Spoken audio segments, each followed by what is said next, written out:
Pour le tableau à double entrée. Donc, le tableau à double entrée, normalement, il est fourni. Mais si on ne vous le fournit pas, je vous montre comment on le construit.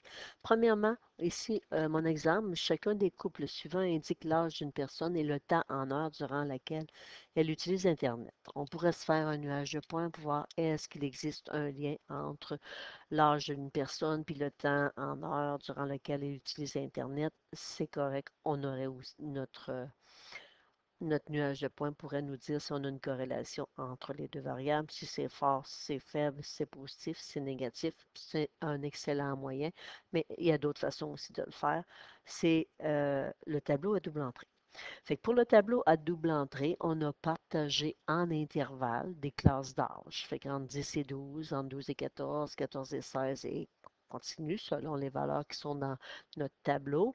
Et le temps en heure, même chose en intervalle. Si vous avez à le construire, c'est vous qui décidez, sauf que vous allez prendre des intervalles de même longueur, puis même chose. Vous n'êtes pas obligé de mettre la même chose en X puis en Y, c'est vous qui décidez. Ensuite, pour chaque valeur, 15, fait pour une personne de 15 ans, c'est 4 heures. Fait que vous allez repérer la case 15, c'est ici, c'est 4 heures d'écoute. Fait que on met une petite barre dans le carreau. Et on continue. 17, 8, 17 ans, c'est 8 heures, on met une petite barre dans le carreau. 19, 8, 19, 8, une petite barre dans le carreau. 12, 2, 13, 3,5, 15, 5, 10, 1, 14, 6, 19, 9, et je ne ferai pas le tableau complet, là. Je pense que j'ai compris le principe. Après, quand vous allez avoir terminé, ce que vous allez voir, il va y avoir 3 petites barres dans cette case-là, une petite barre ici, 4 petites barres. Fait que faites juste compter le nombre de petites barres que vous avez dans chacune de vos cases. Vous allez mettre le nombre qui correspond. Donc, moi, mon but, ce n'est pas de construire le tableau, comme j'ai dit. Donc, ce que je veux surtout vous montrer, c'est comment utiliser le tableau pour vous montrer si on a une corrélation linéaire qui est forte ou faible. Donc, première chose, on ne s'occupe pas de la ligne totale ni de la colonne totale. On s'occupe juste des autres. Fait que si j'oublie ça, je m'en occupe pas. Fait que je m'occupe des autres données dans mon tableau. Vous pouvez prendre un surligneur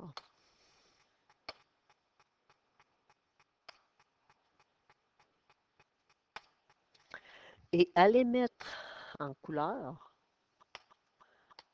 la case où vous avez des données autres que 0. Donc, vous voyez, je n'ai pas touché aux cases où on avait du 1. Pourquoi? Ben, ça va dépendre. Des fois, je le prends, des fois, je ne le prends pas. Si vous voyez les données qui ont été mises dans le tableau, on a 2, 3, 4, ben, ce sont des petites valeurs. Fait que je vais tenir compte aussi de mon 1. Mais si j'avais 35, 40, 45, ben, je me dirais, ben, 1, c'est négligeable par rapport aux autres valeurs. Fait que j'en tiendrai pas compte.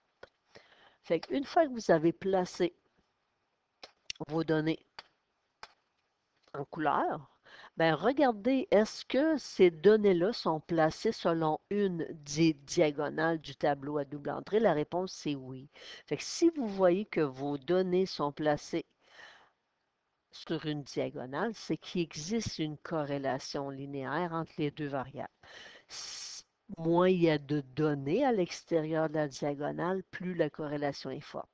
Si vous avez plein de données, c'est éparpillé, ou encore si vous ne voyez pas de données dans la diagonale, c'est que votre corrélation, elle est faible ou encore inexistante. Fait qu'avec le tableau à double entrée, euh, il existe une corrélation linéaire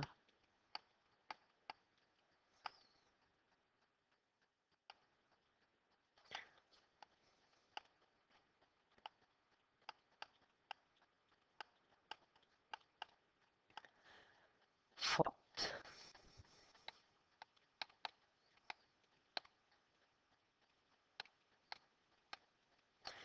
si les données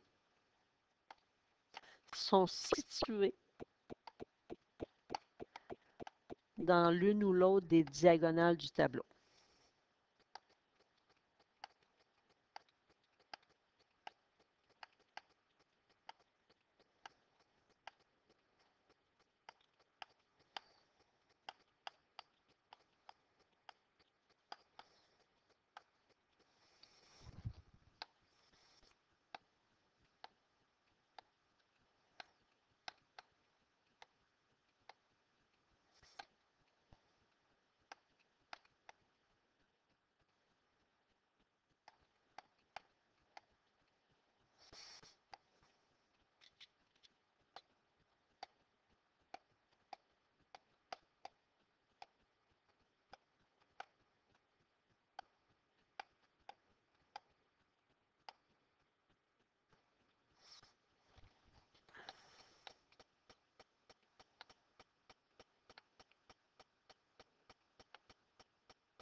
La corrélation est faible si les données sont éparpillées dans le tableau.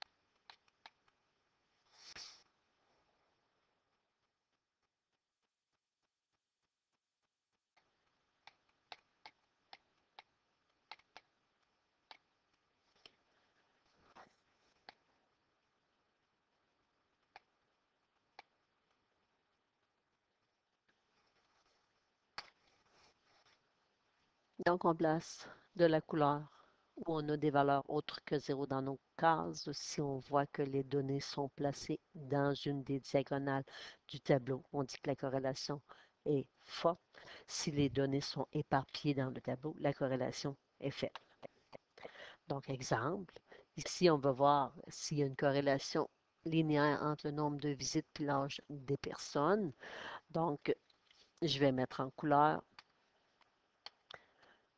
ou encore je vais encercler les cases où j'ai donné des données autres que 0. Je regarde, est-ce que j'ai des données dans ma diagonale? Oui, j'ai des données dans ma diagonale. Est-ce que les données sont dispersées? Oui, sont dispersées. Donc, il y en a une, mais je ne peux pas dire que c'est une corrélation qui est très forte. Fait que je pourrais dire que c'est moyen fort parce qu'il y en a une.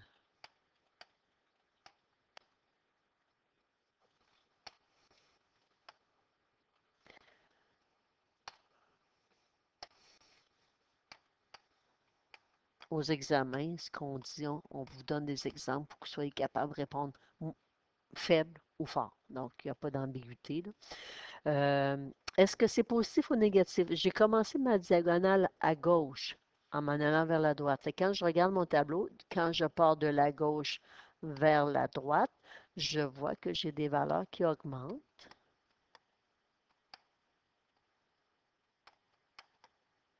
Et j'ai parti ma diagonale dans le bas en montant. Fait que quand je pars du bas en montant, ce que je vois des valeurs qui diminuent. Donc, les variables ne varient pas dans le même sens pendant qu'il y en a une qui augmente, l'autre diminue. Fait qu'on dit que c'est négatif. Autre chose que vous pouvez faire, et c'est difficile pour moi avec le tableau, ce serait de prendre votre document, le tourner.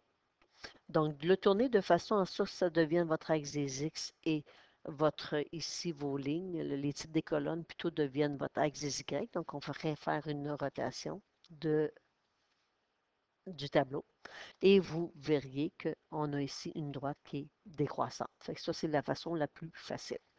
Donc, deuxième exemple, j'encercle mes valeurs, j'encercle les cases où je surligne, où je n'ai pas de zéro. Je regarde, est-ce que j'ai des données qui sont situées en diagonale? Oui, c'est en diagonale. Si je compare avec le premier tableau, c'est encore plus fort que le premier tableau parce que j'ai pas beaucoup de valeurs éparpillées. Donc, si j'aurais une corrélation qui est forte, je regarde ma diagonale. Je pars du nombre dans ma première colonne, donc le premier nombre que j'ai encerclé dans le bas du tableau. Le dernier se situe en haut du tableau, donc on voit vraiment qu'on a une corrélation. Si je pars de la gauche vers la droite, je vois dans ma colonne des valeurs qui augmentent. Puis si je pars au bas du tableau en montant, ben, ce que je vois, c'est des valeurs qui diminuent.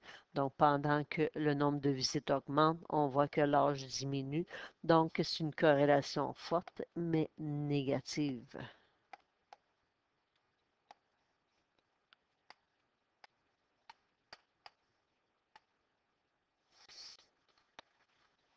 Troisième tableau.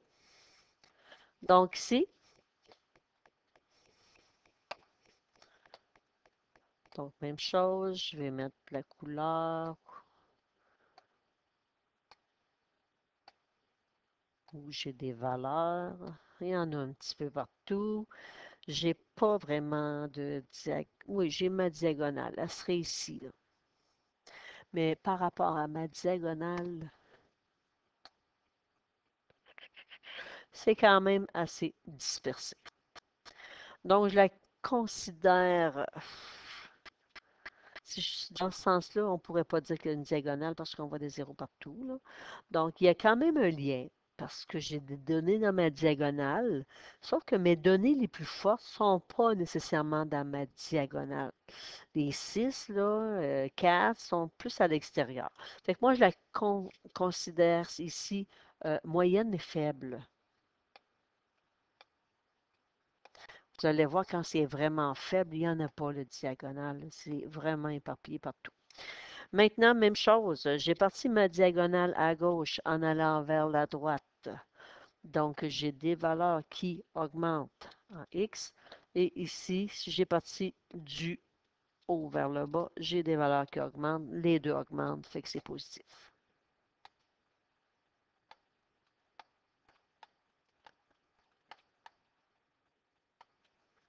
Dernier tableau.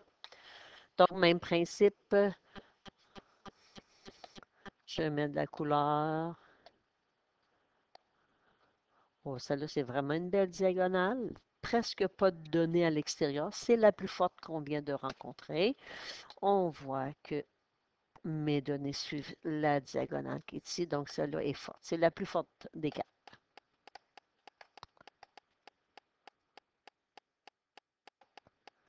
Corrélation forte.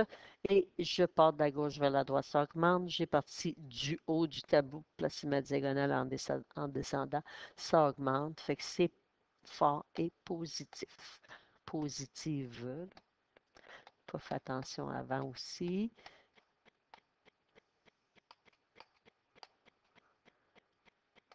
Ça serait au féminin. Positive.